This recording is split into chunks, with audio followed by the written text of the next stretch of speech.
C'est toujours une bénédiction d'être ensemble. J'aimerais prendre également un instant pour saluer tous ceux qui nous suivent sur YouTube. Pensez à vous abonner. Est-ce qu'on peut applaudir tous ceux et celles qui nous suivent sur notre chaîne YouTube? Soyez les bienvenus.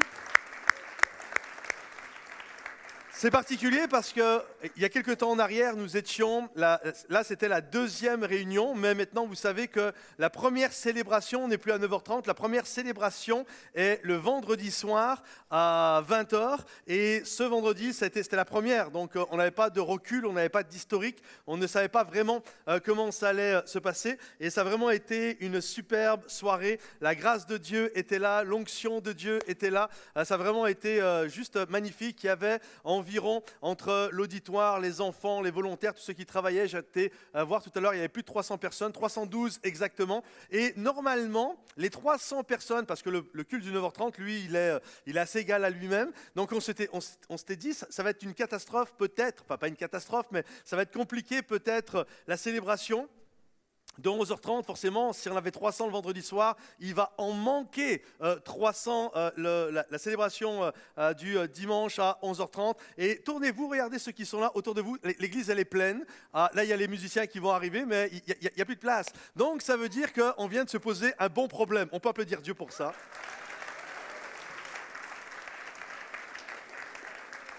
Donc, dans 2 semaines, on attaque le 4e. Non, c'est pas vrai. Et... Il y en a qui disent yes. C'est facile de dire yes assis sur la chaise. Et en tout cas, c'est une grâce de Dieu et merci Seigneur pour l'œuvre qu'il fait. Et on veut vraiment être reconnaissant et avoir le cœur plein de gratitude envers notre Dieu. J'aimerais ce matin vous encourager, nous encourager, moi le premier, à rester attachés à Dieu malgré les années qui passent. J'aimerais poser une question. Qui est chrétien ici depuis plus d'1 an? Levez la main. Ok, c'est quasiment à 95% tout le monde là. Jouez vraiment le jeu. Qui est chrétien depuis plus de 5 ans? Je peux lever la main, moi? Heureusement d'ailleurs. Ok. Plus de 10 ans. Ah, ça commence à être parsemé. Et je fais un bond là. Plus de 20 ans. Ah, il y a un petit 20%. Et je passe un bond. Moi, je ne peux plus lever la main maintenant. Plus de 30 ans. Ah, quelques-uns quand même. Hein? Plus de 40. Ah ouais, quand même.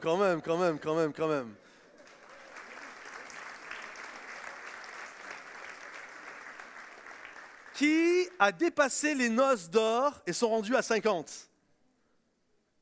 Il y en a un là-bas, est-ce qu'on peut l'applaudir bien fort? Jean-Pierre, combien d'années? 50 tourons, voilà, c'est les noces d'or. On peut l'applaudir plus fort que ça, s'il vous plaît. 50 ans. À moins que je n'ai mal vu, est-ce qu'il y en a d'autres? Plus de 50? Non, c'est ça, c'est 50. Et tout à l'heure, au premier culte, on en avait 65 ans de marche avec le Seigneur. Je ne sais pas vous, mais moi, ça m'inspire. Je me dis, waouh, il y a des gens, en 65 ans, on est d'accord que le soleil brille, mais parfois, c'est la tempête. Ce n'est pas 65 ans de vie tranquillos, mais c'est vraiment 65 ans de marcher avec Dieu. Et j'espère que vous êtes avec moi, mais je désire, si le Seigneur tarde sa venue, s'il me prête une longue vie, j'aimerais dire un jour, ça fait 60 ans, 70, allez, vraiment Seigneur, tu me prêtes une longue vie, 80 ans, 90 ans, que je marche avec Dieu. Et c'est quand même quelque chose de magnifique, ça. Et je trouve, vous savez, quand il y a quelques temps de ça en arrière, je discutais avec quelqu'un, et la réalité parfois qui prend place, et je ne sais pas vous si vous regardez les photos de vos services de baptême, mais moi quand je regarde la photo de mon service de baptême, déjà sur la photo on était plusieurs, mais il y en a déjà plusieurs qui ont abandonné la foi. La Bible dit qu'ils ont fait naufrage quant à la foi. J'espère que vous êtes avec moi, mais nous ne voulons pas abandonner, mais nous voulons rester et demeurer fidèles au Seigneur, et que tous ceux qui le croient disent Amen et applaudissent Dieu. Nous voulons rester attachés à Dieu. Il y a même un pasteur qui m'a dit un jour, si tous ceux qui avaient été baptisés, qui avaient connu Jésus dans leur vie, revenaient à la foi, revenaient dans les assemblées, les assemblées se multiplieraient, la majorité se multiplierait par 4. Je ne sais pas si vous imaginez. Ça veut dire qu'il y en a plus à l'extérieur qu'à l'intérieur. Comprenez-vous? Et donc, il y a cette notion, cet appel, je désire rester attaché à Dieu. Généralement, les gens qui quittent, qui abandonnent au niveau de la foi, il y a un mot usuel français qu'on utilise, on les appelle les rétrogrades. Ça veut dire, vous savez, comme quand vous rétrogradez et vous conduisez, c'est comme faire, je passe la vitesse inférieure, je fais machine arrière. La Bible donne, il y a une phrase pour parler de ceux qui se retirent. Elle dit simplement, c'est ceux qui se retirent. C'est-à-dire qu'ils étaient là, ils étaient dans la foi, mais à un moment donné, ils se sont retirés. Et il y a aussi cette notion de gens qui ne se sont pas retirés, qui sont toujours là. Peut-être c'est le cas pour plusieurs ce matin, où vous êtes assis, vous êtes bien assis ce matin, mais la réalité, si physiquement vous êtes là, votre cœur, votre engagement, votre passion pour Dieu, lui là, il s'est retiré. Vous comprenez? Et j'aimerais ce matin, non pas vous condamner, absolument pas, mais j'aimerais vous encourager, vous fortifier, vous booster au niveau de la foi, afin que chacun nous puissions repartir de ce lieu encouragé et passionné pour le nom de Jésus. Est-ce que vous êtes d'accord avec ça? Je veux être passionné pour le nom de Jésus et j'aimerais ce matin regarder un message qui s'intitule simplement « Revenir à Dieu ».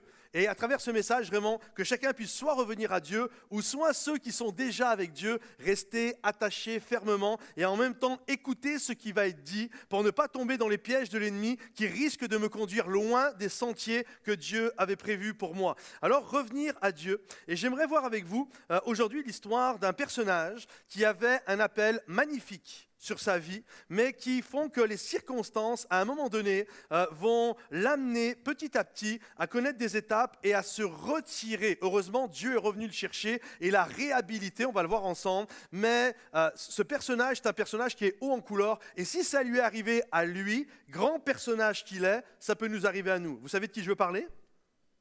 De l'apôtre Pierre. L'apôtre Pierre, on a du mal à réaliser ça, mais l'apôtre Pierre a fait partie à un moment donné de ceux qui, à travers des circonstances de la vie, ont commencé à faire des choses qu'il ne fallait pas, à renier Jésus et même se retirer et retourner, abandonner l'appel de Dieu et retourner à une vie passée jusqu'à ce que le Seigneur vienne le chercher là où il était. Juste pour vous remettre dans le contexte, Pierre, c'est un pêcheur. Il a une entreprise de pêche, il est sur sa barque, il jette les filets, il gagne sa vie comme ça. Puis un jour, Jésus le voit et il l'invite. Il lui dit, toi, suis-moi. Un peu comme nous, quand Jésus a toqué à la porte de notre cœur, on lui a ouvert notre cœur et puis on s'est mis à le suivre. Et c'est ce qui s'est passé. Il lui a dit, toi, suis-moi. Et là, Pierre va le suivre et pendant 3 ans, ça va être un moment idyllique. Ça va être la vie chrétienne au top, la vie qu'on a tous envie, la vie chrétienne qu'on aimerait tous avoir. Il voit des guérisons, il est littéralement en contact avec Jésus, il reçoit des conseils personnalisés, Jésus est en chair et en os, il est là, il voit les résurrections. Vous imaginez un peu, il voit les résurrections en direct live, il voit des malades guéris, les captifs être délivrés, il vit le monde de la transfiguration. À un moment donné, ils sont sur une montagne et là, ils sont juste 3, Pierre, Jacques et Jean avec Jésus, et la gloire de Dieu arrive, et il y a même Moïse qui apparaît, enfin, c'est un truc de complètement glorieux qui prend place. Et pendant 3 ans, Pierre vit vraiment quelque chose de hors du commun. Ça, c'est la vie chrétienne rêvée. On veut tous ça. Moi, je veux ça. Je veux voir Jésus en chair et en os. Je veux voir les résurrections. Je veux voir les captifs être délivrés. Je veux voir le diable reculer. Je veux voir la gloire de Dieu. C'est ce que je veux. Et pendant 3 ans, quand c'est comme ça, je ne vais pas dire que c'est simple, mais quand c'est comme ça, c'est cool de suivre Jésus. Et puis, des moments, ça arrive que c'est moins cool. Et là, au bout de 3 ans, alors qu'ils sont dans une chambre haute, ils viennent de prendre le repas du Seigneur ensemble, Jésus va adresser ses disciples. Et il va leur dire, voilà ce qui m'attend. Et il va commencer à parler de la croix qui se profile à l'horizon.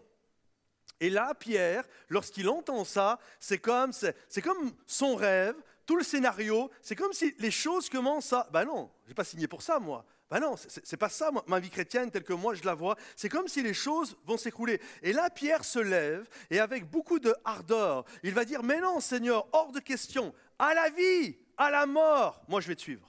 Je ne t'abandonnerai pas. C'est un peu comme le jour de notre baptême. Oh, moi, j'ai rencontré Jésus. Il m'a dit, toi, suis-moi. Et puis j'ai vécu ça, et puis j'ai vécu ça, et puis j'ai vécu ça. C'est génial. À la mort, à la vie. Je veux suivre Jésus et je le confesse publiquement. C'est ce qu'il a fait. Et là, Jésus va le regarder. Il va dire, tu sais, Pierre, avant que le coq ne chante, vous connaissez cette célèbre citation? Avant que le coq ne chante, tu vas déjà me renier 3 fois. Lorsque Pierre entend ça, mais non, c'est pas possible. Et puis, dans les minutes qui suivent, Jésus va se lever, il va partir au jardin de Gethsémani, et Pierre va le suivre avec quelques disciples. Et alors qu'il est dans le jardin de Gethsémani, là, la Bible nous dit que des soldats vont venir arrêter Jésus. Et voici le passage qu'on va lire ensemble. Alors, ce sont les soldats, se saisirent de lui c'est Jésus, et le conduisirent dans le palais du grand prêtre. Pierre suivait à distance. Il y a même des versions, la majorité des versions disent « il suivait de loin ». Il était à une certaine distance. Au milieu de la cour, on avait allumé un feu, et les gens étaient assis autour. Pierre s'assit au milieu du groupe. Une servante, en le voyant là, près du feu, l'observa à la clarté de la flamme et dit « en voilà un qui était aussi avec lui ». Mais Pierre le nia, en disant « mais non, je ne connais pas cet homme ». Peu après, quelqu'un d'autre, en apercevant Pierre, l'interpella. « Toi aussi, tu fais partie de ces gens-là ». Et là, pour la deuxième fois, Pierre va dire « mais non », déclara-t-il, « je n'en suis pas ».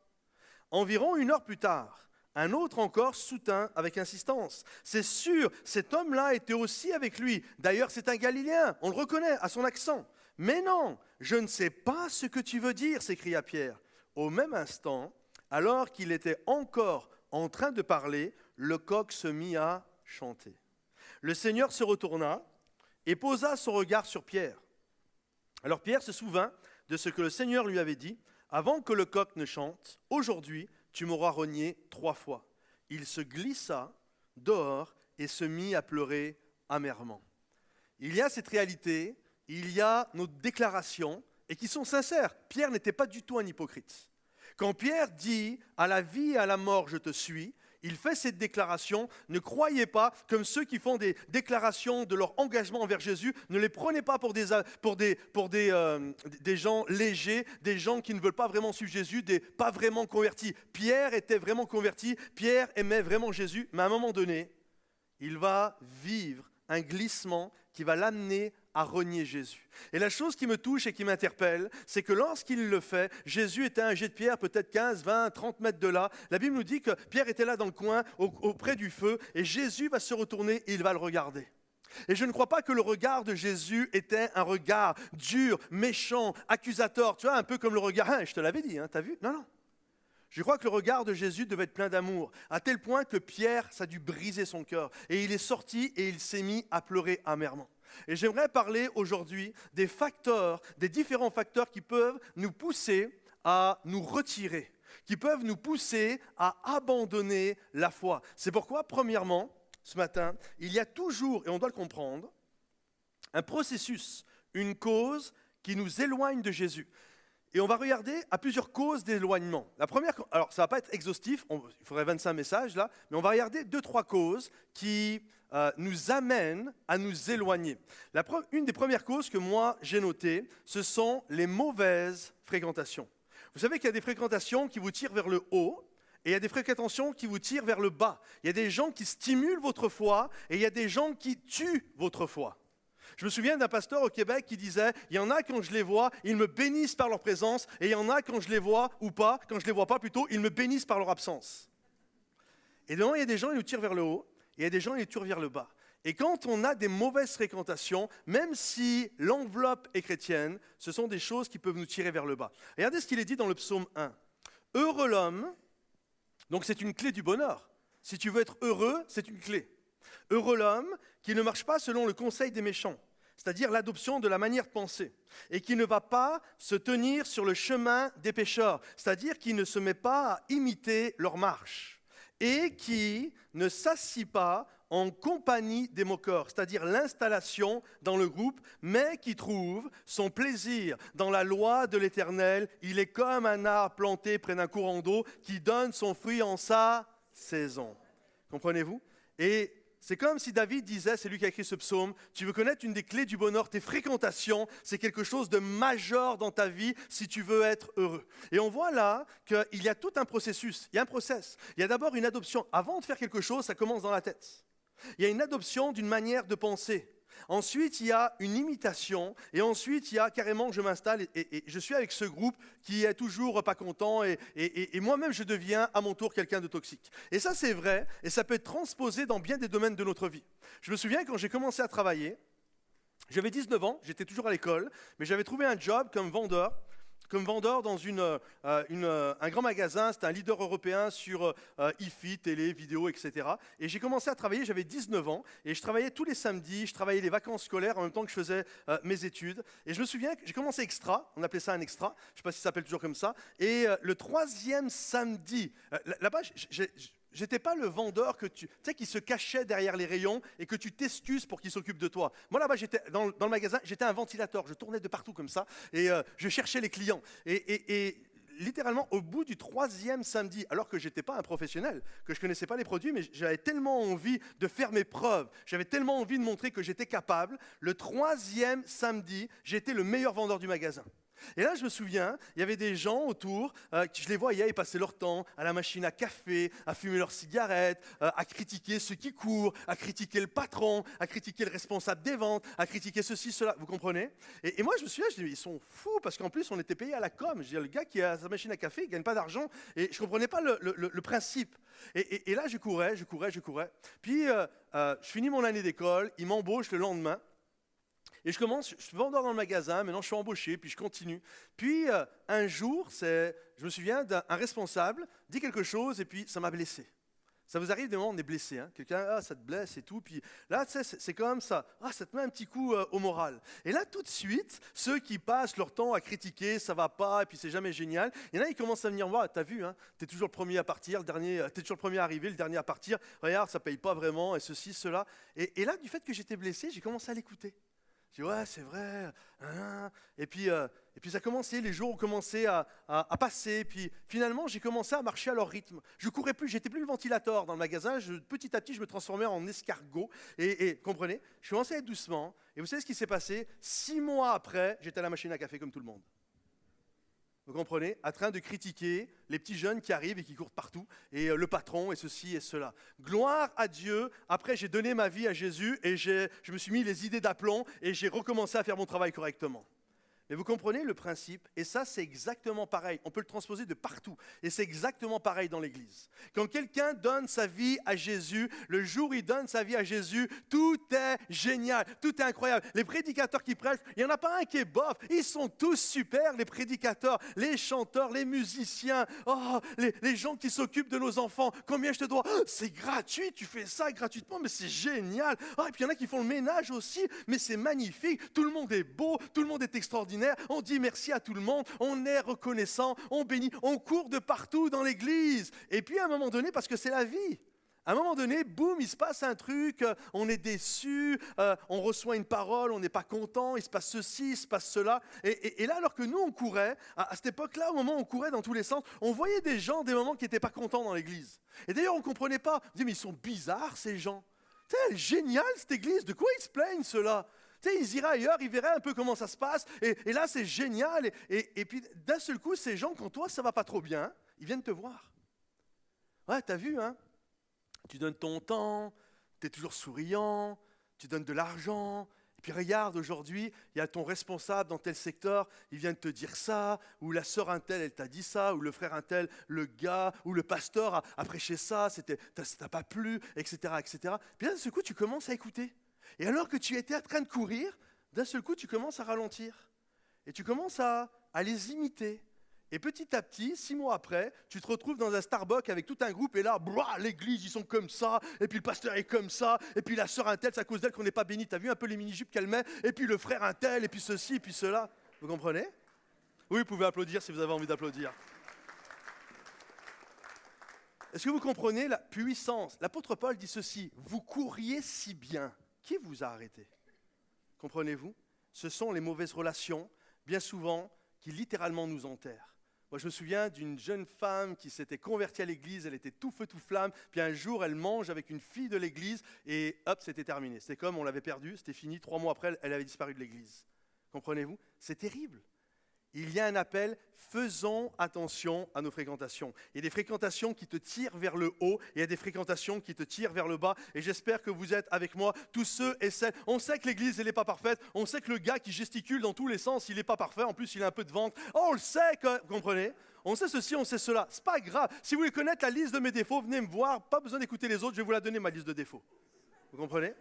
mais il y a cette notion, on se fait grâce, on sait que l'Église, elle n'est pas parfaite, mais aux yeux de Jésus, elle est parfaite. Et alors moi, je vais tout donner ce que je peux donner. On va s'encourager, on va aller de l'avant. Et je ne serai pas de ceux qui vont se retirer.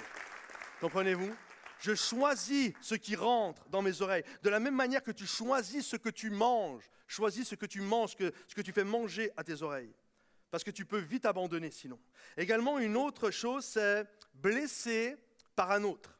Simon-Pierre, qui avait une épée, la tira, frappa le serviteur du souverain sacrificateur et lui coupa l'oreille. Ce serviteur s'appelait Malchus. Jésus dit à Pierre, « Remets ton épée dans le fourreau. » Et ensuite, vous connaissez ce passage qui est tellement beau, Jésus va prendre l'oreille qui était à terre quand même, et il va lui recoller l'oreille. Il va prier pour lui, l'oreille va être recollée. Et la chose qui m'interpelle là-dedans, c'est ce que Pierre a fait. Ce que Pierre a fait, c'est quand même fou quand on y réfléchit. Parce que, qu'on se comprenne bien, Pierre n'a jamais voulu couper l'oreille du gars. À la base, il veut lui couper la tête. On en a conscience quand même. Il lui coupe l'oreille parce qu'il le rate. Non, mais c'est vrai. Il faut être balèze pour couper une oreille. C'était ça que je visais, je l'ai eu. Non, l'autre a voulu esquiver, il l'a pris là. C'est ça en fait qui est arrivé. Comme quoi, entre le futur grand leader de l'apôtre Pierre de Jérusalem, de l'église primitive, et le premier meurtrier chrétien, il y avait juste 2 centimètres. Comme quoi, la vie, elle peut basculer d'un côté ou de l'autre. Comprenez-vous ? Et la chose qui m'interpelle, c'est pourquoi Pierre a fait ça ? Alors, certains vont dire, il était méchant. Je ne pense pas, c'est vrai, il a voulu couper une tête. Mais je ne pense pas que c'était par méchanceté. En fait, je pense qu'il voulait protéger l'œuvre de Dieu. Certes, je vous l'accorde, très maladroitement, mais à la base, il veut protéger l'œuvre de Dieu. Il sent qu'on veut arrêter Jésus. Il sent qu'on veut amener Jésus en prison. Il sent qu'on veut faire du mal à Jésus. Et lui, il veut tellement protéger Jésus qu'il va blesser quelqu'un qui est en face de lui. Et combien d'entre nous, parfois, et des gens ont pu quitter, ou parfois peut-être tu es là, mais ton corps saigne parce que tu as été blessé par quelqu'un à l'église. Parce que peut-être, et c'était pas méchant, la personne, elle pensait bien faire, mais là d'un seul coup, elle a sorti son épée. Vous savez, Jacques dit que notre langue c'est une épée. Il a sorti son épée, et là, schlac. Il t'a coupé les oreilles. Vous comprenez ? Et là, tu es blessé. Pire, il y en a qui quittent l'église à cause de ça. Et puis c'est pas parce que c'était des mauvais chrétiens. C'est parce qu'ils ont vraiment été blessés. Parfois, c'est peut-être, et c'est encore plus facile parce que c'est celui qui parle, le pasteur ou le prédicateur, qui va dire des choses maladroites, qui a voulu protéger l'œuvre, il a eu peur de ceci, de cela, et puis là, il a voulu protéger, et puis boum, boum, boum, et puis ça blesse des gens. J'aimerais vous dire, il y a cette notion de... Jésus a dit, range ton épée. En d'autres termes, ta langue, ton épée, remets-la dans le fourreau. Vous comprenez ? Ne blessons pas les autres. Et s'il y a des gens qui sont là et qui ont été blessés par le responsable de tel secteur ou par le frère un tel ou par la sœur un tel. C'est même pas spécialement un responsable, un frère, une sœur qui pensait dans un débat bien faire, bien dire, ça peut arriver à tout le monde, moi le premier, et la personne t'a fait du mal, je m'excuse pour cette personne, je te demande pardon pour cette personne-là. Mais ne laisse pas les blessures et les rancunes des gens de ce qu'ils ont pu te dire de manière très maladroite, littéralement avorter le plan et la destinée de Dieu pour ta vie, mais que par la grâce de Dieu, tu laisses Jésus prendre ton oreille, te la recoller et te guérir afin de pouvoir continuer l'appel que Dieu a prévu pour ta vie. Ne laisse pas les blessures t'éloigner. Une autre cause également, un autre sujet d'éloignement, qui est loin d'être le moindre, et je finirai avec celui-là avant de passer à cette réhabilitation. Un des sentiments qui est le pire, vous savez lequel c'est ? C'est la déception. C'est lorsque nous sommes déçus. Alors, je ne vais pas faire lever les mains, je ne pense pas qu'il y ait beaucoup de gens qui leveraient les mains, parce que c'est quelque chose qu'on essaye d'enfouir au fond de nous et qu'on a un peu honte de l'avouer. Mais parfois, ce qui nous éloigne de Dieu, et on ne le dit pas dans ces termes, je vais le dire de manière crue, mais on le camoufle derrière d'autres excuses, c'est d'être déçu de Dieu. Je suis déçu de Dieu. Je m'attendais à quelque chose, j'ai prié pour quelque chose, et Dieu m'a déçu. Parce qu'en fait, à chaque fois que tu pries, que tu t'attends à quelque chose de Dieu, et que Dieu ne te répond pas par la positive, ça te déçoit. Normalement, ça te vexe, ça te frustre. Alors, tu vas trouver d'autres choses. Ah, j'ai manqué 2 fois. Ah, c'est le pasteur, il n'a pas assez de puissance. Ah, c'est l'église. Ah, c'est à cause du frère un tel, de la sœur un tel. Et puis l'autre, il a manqué de foi, puis ceci, puis cela. Mais la réalité, c'est toutes des excuses pour dire je suis déçu. Je m'attendais à ce que Dieu agisse, et puis il n'a pas agi. Comprenez-vous ? J'ai prié pour que ma femme guérisse. Et non seulement elle n'a pas guéri, mais c'est pire, elle est morte. je suis déçu. J'ai prié, tu savais, pasteur, que j'ai prié pour qu'un jour Dieu me donne une épouse, pour que Dieu me donne un époux, et je suis toujours tout seul. J'ai prié pour avoir un enfant et j'ai toujours pas d'enfant. J'ai prié pour avoir un travail et ça fait des mois que je suis au chômage. J'en ai marre, je suis fatigué, mais c'est pas possible que c'est le plan de Dieu pour ma vie. Et on est là et on ne le dit pas ouvertement, mais on est déçu. Parce que souvent les témoignages qu'on entend, c'est quoi? Une personne n'arrivait pas à avoir un enfant, poum, on a prié pour elle, 9 mois après, le bébé est arrivé. Tu n'arrivais pas à te marier, poum, on prie pour toi. 1 ou 2 ans après, boum, regarde, mon prince charmant est là, pasteur, tu es disponible, il faut nous marier samedi. Vous comprenez? D'un seul coup, je monte ma boîte et c'est florissant, et puis ça fonctionne, etc. etc. Pourquoi des moments tu pries pour quelqu'un et ça marche, et tu pries pour quelqu'un d'autre et ça ne marche pas? Tu comprends? Et ça vient te frustrer encore plus. Ça marchait pour lui, pourquoi pas pour moi? Et on se retrouve à être déçu. Il y a un prophète dans l'Ancien Testament qui s'appelle Jérémie et qui a dit tout haut ce que plein de chrétiens pensent tout bas. Regardez ce qu'il a dit. Pourquoi ma souffrance est-elle continuelle? Pourquoi ma plaie est-elle douloureuse? On voit quelqu'un qui souffre en lui. Et ne veut-elle pas se guérir? Serais-tu pour moi comme une source de déception, comme une eau dont on n'est pas sûr? C'est fort quand même. Vous savez ce que c'est une source de déception?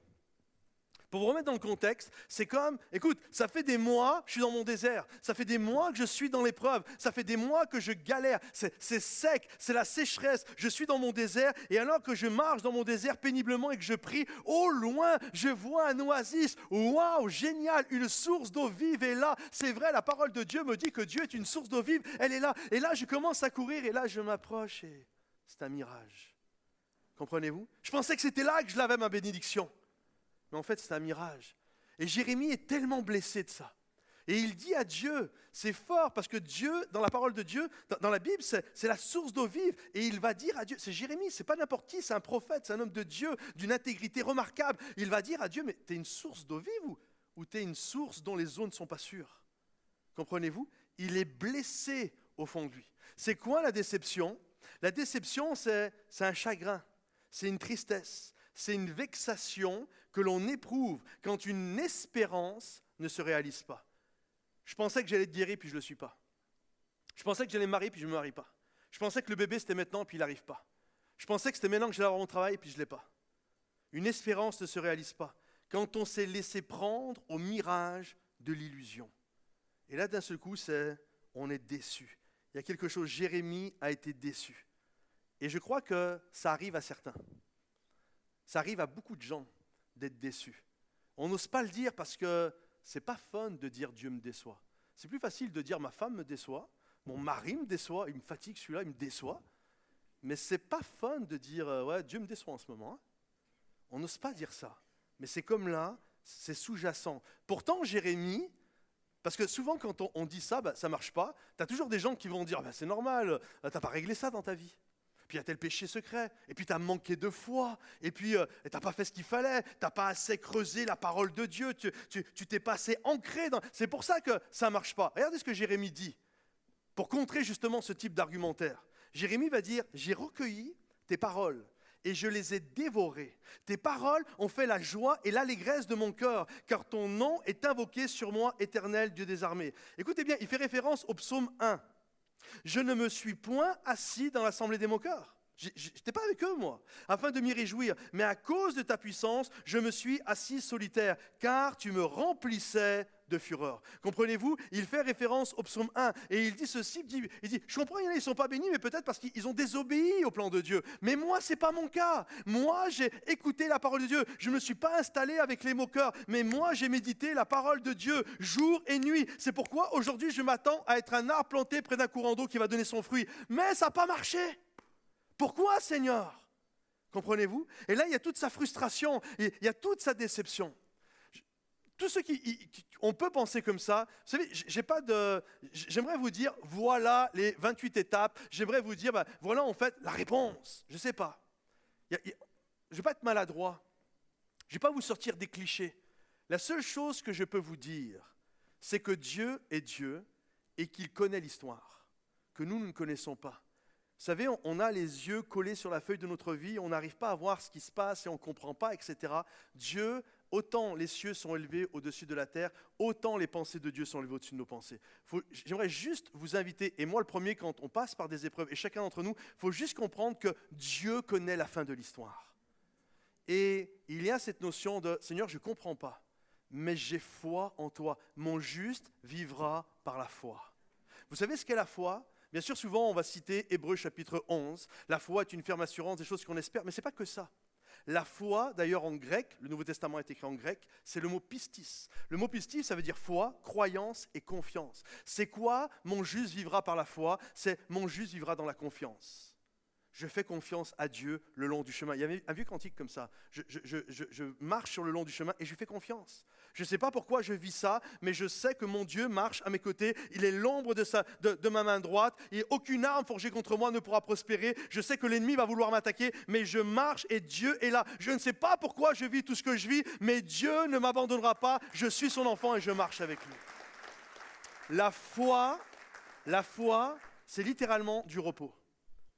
En fait, la foi, c'est se reposer en Dieu.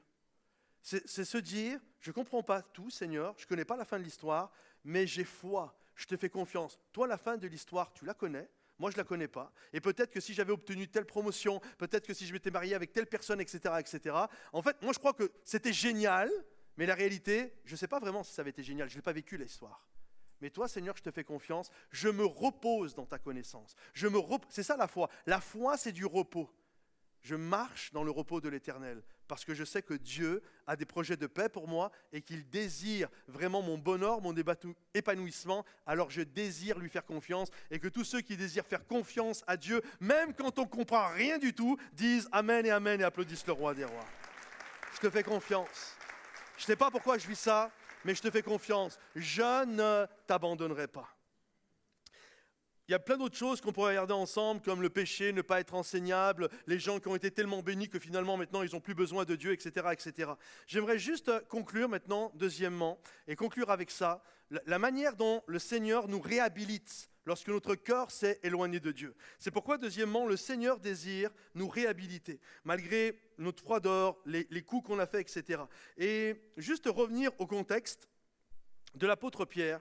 Pierre donc va renier Jésus avant que le coq ne chante. Et la Bible nous dit que non seulement il a fait ce mauvais geste, il a coupé une oreille, il a renié Jésus, etc. Mais la Bible nous dit littéralement, il va retourner, alors qu'il y avait un appel sur sa vie.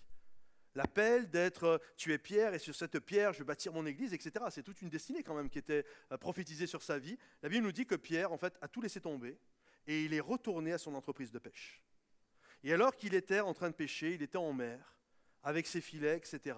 La Bible nous dit que Jésus, après la résurrection, va venir le retrouver sur la berge, sur le rivage, sur la plage. Et là, Pierre est là, dans sa barque, avec d'autres apôtres qui sont là, d'autres amis qui sont là. Et imaginez un peu la tête qu'ils ont dû faire quand ils ont vu Jésus. Et Jésus les appelle. Et là, Pierre arrive. Et lorsque Pierre arrive, Jésus le voit, et Jésus va faire quelque chose de très sympa. Il va faire un barbecue sur la plage. Vous aimez les barbecues sur la plage ? Ouais. Avec Jésus, c'est encore mieux, hein ? Un barbecue sur la plage avec Jésus, qui lui-même te fait griller le poisson pour que tu manges. C'est super quand même. Et là, Jésus fait le barbecue, il fait un feu. La Bible nous dit ça, il fait un feu sur la plage et il commence à faire griller du poisson. Et là, les apôtres arrivent et Pierre arrive. Ça devait être un peu spécial l'atmosphère. J'imagine que Pierre était, alors certainement qu'il était nu à ce moment-là, mais les pieds nus, mais je pense que quand il est arrivé, il devait se sentir gêné de se retrouver devant celui qui venait de renier. Et là, Pierre arrive et il va y avoir une discussion magnifique entre Pierre et Jésus que j'aimerais vous partager. Jésus dit à Simon Pierre, Simon et Pierre, c'est le même personnage. Jésus dit à Simon Pierre, Simon, fils de Jonas, m'aimes-tu plus que ne m'aime ceci ? Il lui répondit, oui Seigneur, tu sais que je t'aime. Jésus lui dit, paie mes agneaux. Il lui dit une seconde fois, Simon, fils de Jonas, m'aimes-tu ?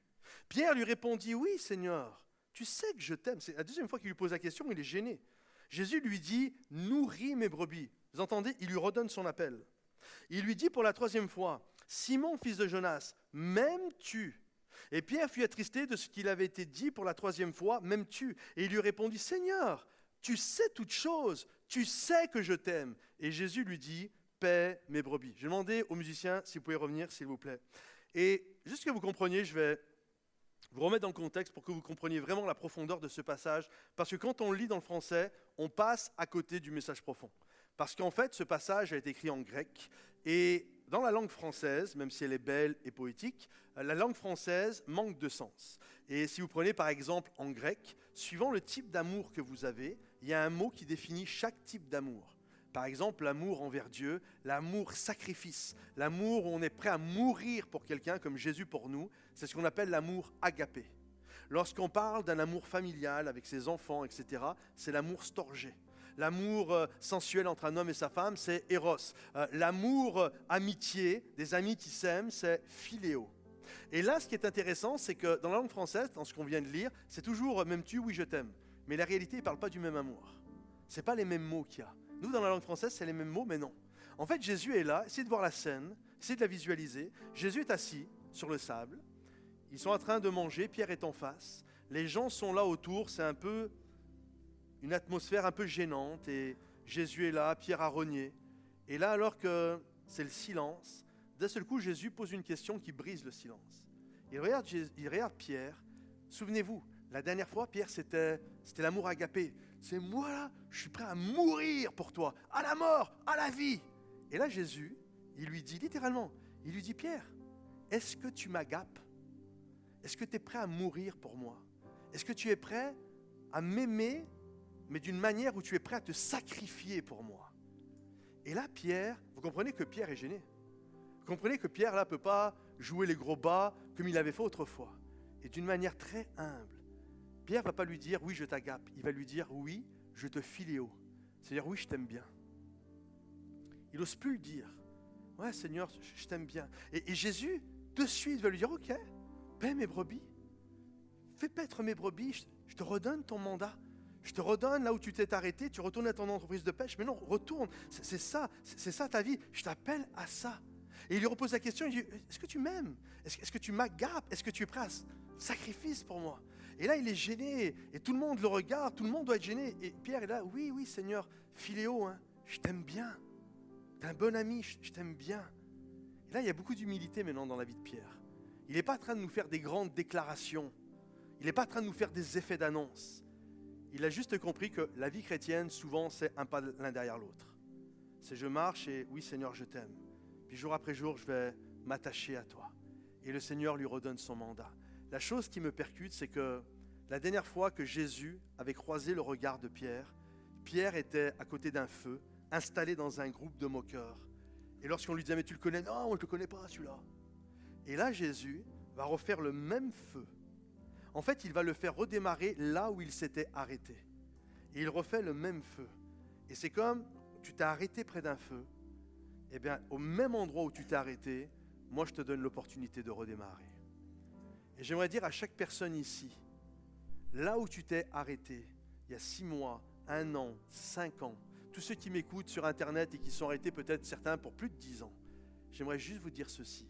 Le Seigneur aujourd'hui a la capacité de te faire redémarrer à l'endroit où tu étais arrêté, de te redonner ton appel, que sa grâce se manifeste sur ta vie afin que tu accomplisses le rêve qu'il avait prévu pour ta vie et que tous ceux qui le croient disent Amen et applaudissent le roi des rois. Est-ce qu'on peut se lever à notre place? J'aimerais prier. Juste là où tu es, est-ce que tu peux étendre tes bras, tes mains devant le roi des rois? Et juste commence à dire, Seigneur, je me tiens devant toi aujourd'hui et je prie pour ta grâce, je prie pour ta miséricorde, Seigneur. Je prie, Seigneur mon Dieu, pour tous ceux et celles qui sont là, pour tous ceux et celles peut-être qui sont là depuis des semaines, des mois, peut-être certains quelques années et qui ont vu petit à petit leur passion s'amenuiser pour toi, Seigneur mon Dieu. Je prie qu'aujourd'hui, Seigneur, ta passion se renouvelle. Je prie qu'aujourd'hui, Seigneur mon Dieu, ta grâce soit à l'œuvre dans leur vie et qu'ils redémarrent et qu'ils vivent pour toi d'un amour frais. Renouvelle le premier amour, Seigneur mon Dieu. Renouvelle cet amour, Seigneur mon Dieu. L'amour du début, Seigneur mon Dieu. Je prie pour des hommes et des femmes qui vont vivre pour toi, qui vont être passionnés pour toi. Alors que les têtes sont courbées, que les yeux sont fermés, J'aimerais faire un appel très simple. Personne ne regarde ni à gauche ni à droite. Mais toutes les personnes qui disent, moi, aujourd'hui, je sens que mon cœur s'est refroidi et je veux prier. Je veux ce matin prendre cet engagement que ma foi et que ma passion pour Jésus, que mon feu pour Jésus puisse de nouveau être embrasé. Aujourd'hui, je suis semblable à un lumignon qui fume, mais je sais que Dieu n'éteint pas les lumignons qui fument. Je prie pour que Dieu souffle sur ce lumignon, afin que ce lumignon devienne un brasier. Si ce matin tu désires que l'on prie pour toi et que la grâce de Dieu se manifeste juste là où tu es, lève la main à ta place, j'aimerais prier pour toi. Il y a des mains partout à travers ce lieu qui se lèvent. Encore d'autres mains, encore d'autres mains. Alléluia. Seigneur mon Dieu, je prie pour toutes ces personnes. Je prie, Seigneur mon Dieu, pour que ta grâce se manifeste. Je prie, Seigneur mon Dieu, que là où ils sont, Seigneur, que ta puissance, Seigneur, puisse être à l'œuvre dans leur vie et que ta grâce s'accomplisse, Seigneur. Je prie, mon Dieu et mon roi, qu'aujourd'hui des personnes, des hommes et des femmes quittent ce lieu alors qu'ils étaient petits, peut-être venus avec une passion qui était quasiment rendue inexistante, qu'ils repartent de ce lieu, Seigneur mon Dieu, embrasés par la gloire de ton nom, Seigneur, aimant, Seigneur mon Dieu, la puissance de qui tu es comme jamais auparavant, s'attachant à toi. Je prie, Seigneur mon Dieu, que ton souffle viennent nous embraser et que tous ceux qui le croient disent Amen et applaudissent le roi des rois et le Seigneur des seigneurs. Alléluia. J'aimerais juste là où nous sommes, j'aimerais qu'on puisse chanter ce chant qui dit un souffle nouveau. Et j'aimerais qu'on puisse le chanter comme une déclaration de foi, comme une déclaration d'intention. Seigneur, vous savez, des moments où il y a plein de choses légères qui sont là dans nos vies, qu'on puisse dire, Seigneur, viens souffler, viens faire voler en éclats tout ce qui n'est pas à ta gloire. Et laisse les choses qui ont du poids, laisse toutes les choses qui ont de la valeur et que ma vie puisse être en feu pour la gloire de ton nom. Est-ce que vous êtes d'accord avec ça? Alors, est-ce qu'on peut commencer à étendre nos bras, nos mains et le chanter avec foi, en déclarant notre amour envers notre Dieu.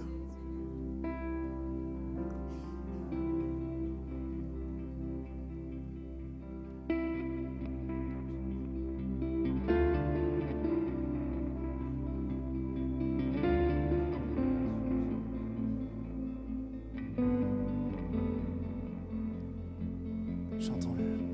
Père, je n'ai qu'un désir, être près de toi et sentir tes bras.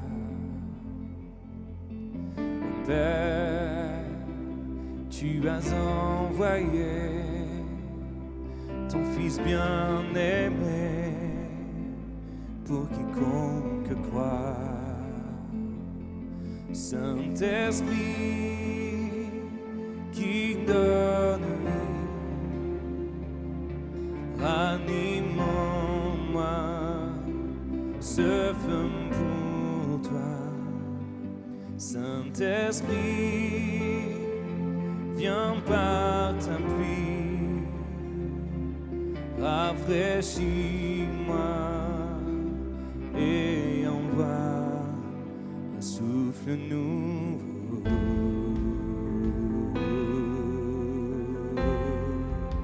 Un souffle nouveau.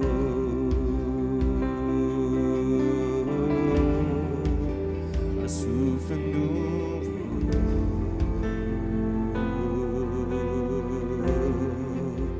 Un souffle nouveau.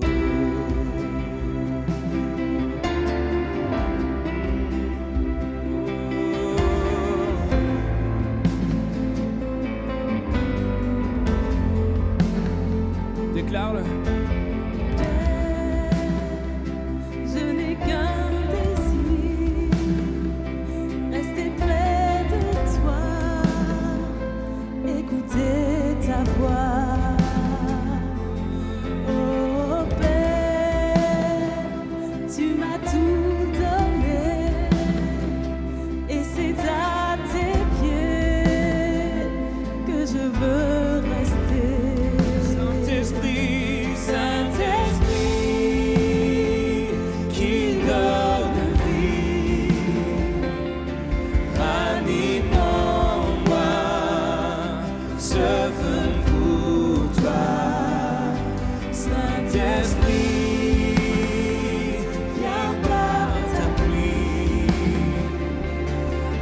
rafraîchis-moi et